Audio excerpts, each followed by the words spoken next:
પોરબંદરમાં ફાયર એનઓસીમાં ગોલમાલ સામે આવી હતી ત્યારે હવે ઘોડાવટ છૂટી ગયા પછી તબેલાને તાળા મારવા જેવી ઘટના સર્જાય છે, જેમાં મહાનગરપાલિકા દ્વારા છેલ્લા 1 વર્ષમાં જેટલા પણ બીયુ પરમિશન માટે આવેલ ફાયર એનઓસીની ચકાસણી શરૂ કરવામાં આવી છે।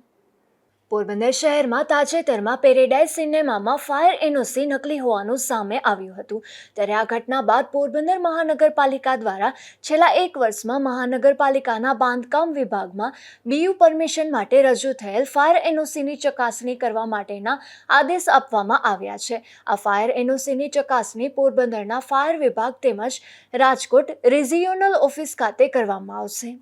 છેલ્લા 1 વર્ષમાં જેટલા પણ બીયુ પરવાનગી આપવામાં આવેલી છે એમાં રજૂ થયેલા ફાયર એનઓસી ચકાસણી કરવા માટેની સૂચના આપવામાં આવેલી છે અને ટૂંક સમયમાં કાર્યવાહી પૂરી કરવામાં આવશે। કેટલા આપ્યા હશે, કઈ જગ્યાએ વેચાય એ હાલ સંખ્યા મને યાદ નથી, પણ અમારા ફાયર વિભાગ અને રાજકોટની જે અમારી ઝોનલ ઓફિસ છે ફાયર ડિપાર્ટમેન્ટની એના દ્વારા ચકાસણી કરવામાં આવશે।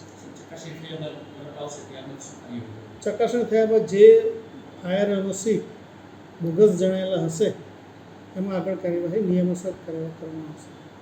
આ ચકાસણી દરમિયાન જે બીયુ પરમિશન માટે ફાયર એનઓસી નકલી જણાશે તેમની ઉપર કાયદેસરની કાર્યવાહી હાથ ધરવામાં આવશે।